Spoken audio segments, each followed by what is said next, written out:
मुंशी प्रेमचंद्र की एक कहानी थी, पसीने की कमाई। ये मैंने 7वीं क्लास में पढ़ा था और ये कहानी आज तक याद है। और सिर्फ याद नहीं है, मैंने इस कहानी को जिया है, जी कर देखा हूं। ये पसीने की कमाई क्या थी? एक राजा था, उस राजा का एक ही बेटा था। राजा बूढ़ा हो रहा था, बेटा जवान हो गया था। गांव के लोगों ने, मंत्रियों ने कहा कि अब तो बेटे को राजा बना दो। राजा ने विचार किया कि मैं बेटे को राजा बना तो दूं, पहले ये तो देखूं कि मेरा बेटा राजा बनने के लायक है या नहीं। तो राजा ने क्या किया, अपने बेटे से कहा, बेटा जाओ तुम 5 पैसे कमा करके लाओ। ये कहानी आपने भी शायद पढ़ी होगी, 7वीं क्लास की है मेरे जमाने की। वो बच्चा चला, 5 पैसे, पिता ने कहा 5 पैसे कमा के लाओ, अपनी मेहनत से, पसीने की कमाई से 5 पैसे कमाओ। वो बच्चा राजा का बेटा था, कभी काम धाम किया नहीं माँ के पास। माँ, पिताजी ने 5 पैसे, तो माँ ने जल्दी से निकाल के 5 पैसे दे दिए। बोले ले पिताजी से कह देना मैंने कमा लिया। माँ से लिया पैसा, पिताजी मैंने 5 पैसे कमा लिए। पिता ने कहा दिखाओ 5 पैसे। पिता ने देखकर उस पैसे को तालाब में फेंक दिया। पिता ने कहा जाओ फिर से कमा के लाओ। फिर से गया, माँ वो 5 पैसे पिताजी ने फेंक दिए, फिर दे दो। माँ ने फिर से दे दिया। पिताजी ने, देखो पिताजी मैंने कमाया 5 पैसे। फिर पिता ने उसे फेंक दिया और अपनी पत्नी से कहा, राजा ने खबरदार जो तुमने से पैसा दिया। अब माँ ने मना, बेटा मैं पैसे नहीं दे सकती, मैं पैसे नहीं दे सकती। पिता ने मना किया तो वो गया और अपने मामा से मांग के ले आए, मामा जी पैसे दे दो। वो पिताजी ने कहा काम, पिताजी ने, मामा जी ने दे दिया। फिर वो 5 पैसे तालाब में फेंक दिया। जब वो तालाब में 5 पैसे फेंकता ना तो इस बच्चे को कोई कष्ट नहीं होता था, क्योंकि वो फोकट के पैसे थे। अब क्या हुआ, राजा ने सबको खबर दे दी कि ये किसी से पैसे मांगे तो कोई देना मत, दिया तो फिर मुझसे बुरा कोई नहीं होगा। अब वो जिससे मांगे कोई ना दे, कोई नहीं दिया। अब उसको समझ में आया कि काम करना पड़ेगा। अब वो काम की तलाश में निकल गया, गांव से, नगर से काफी दूर चला गया, बहुत दूर चला गया। पिता ने कहा जब तक तू 5 पैसे कमा के नहीं लाएगा तब तक तुझे मैं भोजन नहीं दूंगा यहाँ का, जा खुद कमा और खुद खा। पिता ने घर से निकाल दिया। बेटा गया, एक लोहा गरम था, हथौड़ा पटक रहा था लोहे पर। तो इस बच्चे ने कहा भैया बड़ी भूख लगी है, 2 रोटी दे दो। तो कुम्हार ने 2 रोटी दे दी। इसने कहा भैया हमें 5 पैसे की जरूरत है, 5 पैसे दे दो। कुम्हार ने कहा भैया दे तो दूंगा पर फोकट में नहीं दूंगा, मैं लोहा गरम है और आज मेरी घरवाली है नहीं, जरा तू इस पे पटक दे। यदि तू मेरा काम करा देगा, मेरे काम में सहयोग करेगा तो दिन भर की मजदूरी में तुझे मैं 5 पैसे दे सकता हूं।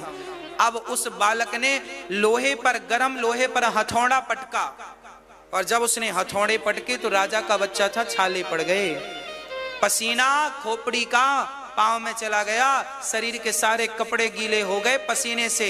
और जब पसीने से कपड़े गीले भये और जब शाम हुई तो 5 पैसे लेकर चला, शरीर कांप रहा था, ऐसे थक गया था और ले जाकर पिता को दिया। पिताजी ये अपनी कमाई के 5 पैसे लाया हूं। पिता ने हाथ से लिया और जो तालाब में फेंकने लगा, जोर से चिल्लाया, पिताजी खबरदार ये पैसे आपने फेंके तो। पिता ने तुरंत हृदय से लगाकर कहा बेटा अब तू राजा बनने के योग्य हो गया है, अब तू राजा बनने के लायक हो गया है। तू पहचानने लगा कि तेरी कमाई क्या है, तू समझ गया कि 1 पैसे की कीमत कितनी होती है। मैं आप सभी से पूछता हूं, क्या आपका बेटा जानता है कि 1 रुपए की कीमत क्या है? क्या आपका बेटा जानता है कि 100 रुपए की कीमत क्या है? 100 रुपए की चाट फुल्की खा लेते हैं आपके बच्चे। हाँ, कभी उनसे पूछा है कि बेटा ये 100 रुपए कहां से आते हैं? आपकी गलती होती है माता पिता आपकी, आप बच्चों को परवरिश नहीं दे पाते, अहमियत नहीं बता पाते। ना तो पैसों की आप अहमियत बता पाते, ना रिश्तों की अहमियत बता पाते। बाप कमाता है, बेटा उड़ाता है। बाप को भी लगता है इकलौता बेटा है, इकलौता बेटा है। ऐसे बेटे नहीं होते। हाँ, योग बनाए। पिता का कर्तव्य क्या है? पिता का कर्तव्य है कि आप अपने बच्चे को केवल धनवान ना बनाए, बच्चे को संस्कारी बनाए। हमारे यहाँ एक कहावत है कि पूत कपूत तो क्यों धन संचय, और पूत सपूत तो क्यों धन संचय। कहावत का अर्थ ये है कि बेटा नालायक है, बेटा नालायक है तो उसके लिए भी कमा के रखने की जरूरत नहीं है। नालायक है तो कितना भी कमा के रखो उड़ा देगा। और बेटा लायक है तो भी कमा के रखने की जरूरत नहीं है, लायक है तो करोड़ों कमा लेगा। तो जब बेटा नालायक है तो क्यों कमा रहे हो, और बेटा लायक है तो क्यों कमा रहे हो? भजन क्यों नहीं कर रहे हो? भगवान की शरण में क्यों नहीं आ रहे हो? पूत कपूत तो क्यों धन संचय, और पूत सपूत तो क्यों धन संचय। ये बड़े बुजुर्गों की कहावतें हैं, सत्य चरितार्थ हो रही हैं। आपने अपने बच्चों को सिखाया नहीं कि 1 रुपए की कीमत क्या है। हम जानते हैं कि 1 रुपए की कीमत क्या है, हमसे पूछो, हम जानते हैं। इसलिए आपका दिया हुआ 1-1 रुपए हम बचा के रखते हैं। इसलिए बचा के रखते हैं कि ये रुपए हमारी वृद्ध माओं के काम आएगा, अन्न क्षेत्र में काम आएगा। इस रुपए से हम किसी जरूरतमंद को, भूखे को 1 रोटी खिला सकते हैं। मेरा अपना आज भी, आज की डेट में कोई खर्चा नहीं है। मैं अपने ऊपर खर्चा नहीं करता कभी। आप लोग जो दे देते हैं सो पहन लेता हूं, आप लोग जो देते हैं सो खाता हूं। मेरा अपना कोई खर्चा नहीं। आपका दिया हुआ 1-1 रुपए मैं संभाल के इसलिए रखता हूं कि वो रुपए यदि मेरे सामने कोई भूखा आ गया तो वो उसके लिए है। मेरा तो पेट भरा है, मैं क्या खाऊंगा? हाँ, उसको जरूरत है इस रोटी की, उसे मिलना चाहिए। बच्चों को ले जाओ, गरीबों के पास बिठाओ, बताओ वो क्या खाते हैं और तुम क्या खा रहे हो, फिर भी तुम उल्टी बातें कर रहे हो। रिश्तों की अहमियत बताओ, रिश्ते क्या होते हैं, पिता क्या होता है, माँ क्या होती है। कभी आप माँ बाप से, आज मेरा प्रश्न माँ बाप से है, क्या आपने कभी बच्चों को बताया कि माँ की सेवा कैसी करनी चाहिए और सेवा क्यों करनी चाहिए? हाँ, माँ भगवान से कम नहीं होती। ये बात कौन बताएगा? आप अपने बच्चे का हाथ पकड़ के कभी कथा में लाते तो हम आपके बच्चे को सिखाते कि बेटा तुम्हारी माँ भगवान है, पत्थर में भगवान बाद में है, तुम्हारी माँ में भगवान पहले हैं। ये बात गुरु सिखाता है, पर तुम तो गुरु की शरण में बच्चे को लाए ही नहीं। रोए कब? जब तुम्हारा बेटा जवान हो गया। महाराज जी बेटा सुनता नहीं, जब सुनता था तब कहां संस्कार दिया तुमने? अब पछताए होते क्या जब चिड़िया चुग गई खेत?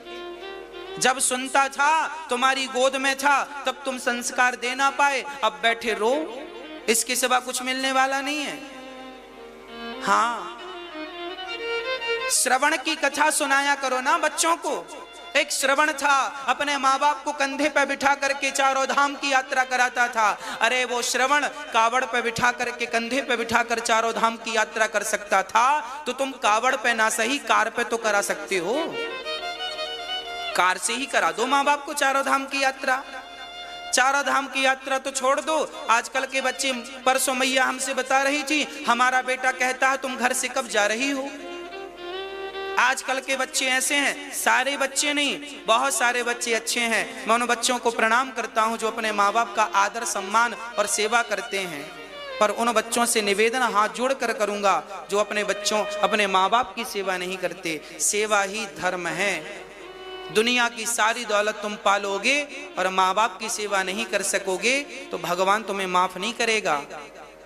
हाँ, सारी दौलत तुमने कमा ली, बड़ी डिग्री पाली, बड़ा नाम पा लिया, बड़ा प्रतिष्ठा पाली, सब कुछ पा लिया, पर माँ का आशीर्वाद ना ले सके, माँ की दुआ ना ले सके और माँ के आंसू ना पहुंच सके तो भगवान भी तुम्हें माफ नहीं करेगा। इसलिए गलती ना हो किसी से। श्रवण अपने माँ बाप की सेवा करते थे। हर माँ बाप को चाहिए कि आप अपने बच्चों को श्रवण की कथा सुनाएं। क्या आज आप अपने बच्चों को सुनाते हैं? आजकल के माँ बाप तो Johnny Johnny yes papa poem सुना दो, पोयम सुना दो, पोयम सुना सुना के सत्यानाश कर लिया बच्चों का। आजकल के माँ बाप ने बच्चों को पोयम याद कराई है, श्रवण की कथा याद नहीं कराई। बाद में फिर रोने फिरना कि मेरा बेटा सेवा नहीं करता, सुनता नहीं है। संस्कार दिया नहीं तो सुनेगा कैसे?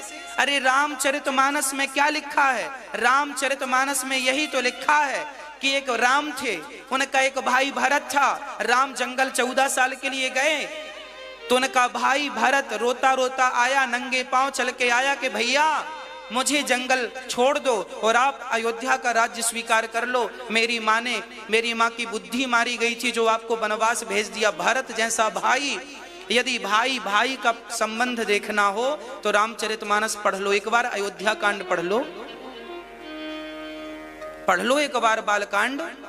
बच्चों को पढ़ाओ, बच्चे इतनी मोटी मोटी पुस्तकें पढ़ रहे हैं, इतनी बड़ी बड़ी डिग्री पा रहे हैं, इनको बोलो थोड़ा अयोध्या कांड भी पढ़ लो। अयोध्या कांड में भरत जी का चरित्र है। जब ये भरत चरित्र पढ़ेंगे तो पता चलेगा भाई भाई का प्रेम क्या होता है। एक भाई वो थे, एक भाई तुम हो, क्या अंतर है दोनों में, वो सामने दिख रहा है।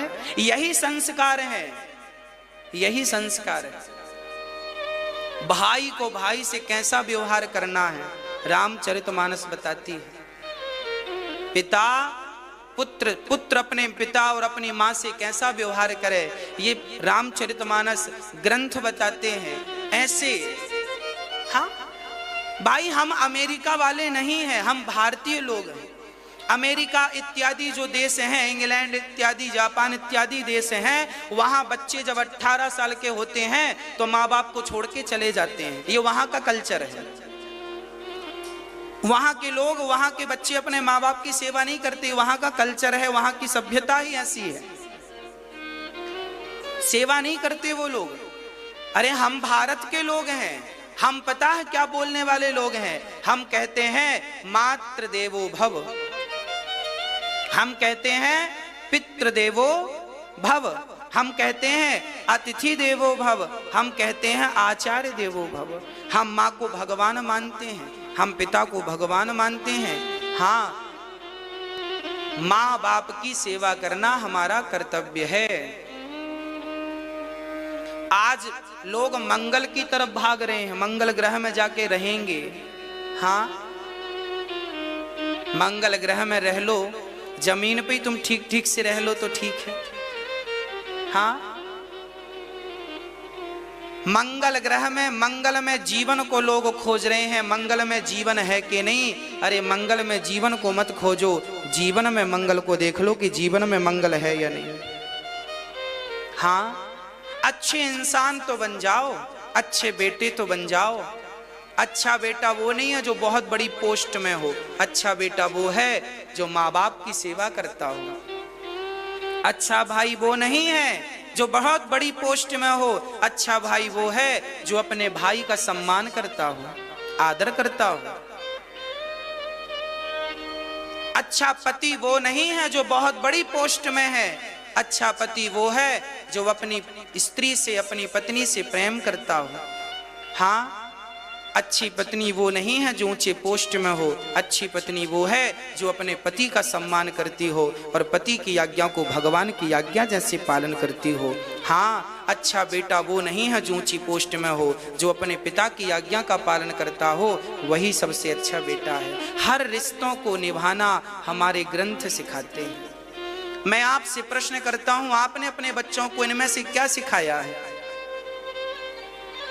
क्या ज्ञान दिया है आपने? क्या रामचरितमानस पढ़ाई आपने अपने बच्चों को? क्या संस्कार दिया? आपने अपने बच्चों को केवल पेट भरना सिखाया है, पेट भरना। बेटा पढ़ लो और पेट भर लेना, पेट भर लेना, कमा लो, खूब कमाओ, खूब का। कैसे भी बेटा गलत करता, भ्रष्टाचार करता है तो पिता का कर्तव्य है, बेटा तुम्हें तो महीने के 30,000 रुपए मिलते हैं पर तुम्हारे पास तो 60,000 रुपए हैं, 30,000 कहां से लाए? क्या पिता ने कभी बेटे से हिसाब मांगा? बेटा ये पाप की कमाई मत करना, जो तुम्हें ईमानदारी से मिल रहा वो तुम्हारा है। वो लाखों के बराबर है। ये मेहनत का अच्छा है, बेईमानी का अच्छा नहीं है। बेईमानी ना करना कौन सिखाएगा? पड़ोसी सिखाएंगे। हाँ, आपका कर्तव्य है कि आप बच्चों को नेकी समझाएं, नेकी सिखाएं, किस रास्ते पे चलना है, किस रास्ते पे नहीं चलना। ये तैयारी कौन कराएगा? माँ बाप कराएंगे। आजकल के माँ बाप ने तो बच्चों को पैदा कर दी, आज की मम्मियां तो बच्चों को दूध भी नहीं पिलाती। पहले तो लोग कहते थे माँ का दूध पिया हो तो वाह, आजकल तो कहेगा, आज का बच्चा कहेगा माँ का दूध पिया है? नहीं पिया, नहीं आएंगे। दूध पिया ही नहीं माँ का, माँ पिलाती नहीं दूध। ये संस्कार है। इसलिए बदलाव आप अपने से कीजिए, अपने घर से कीजिए, अपने आप से कीजिए, अपने बच्चों से कीजिए। अभी भी कुछ नहीं बिगड़ा, अभी भी कुछ नहीं बिगड़ा। यदि आप अभी भी संभल गए तो कुछ भी नहीं बिगड़ा।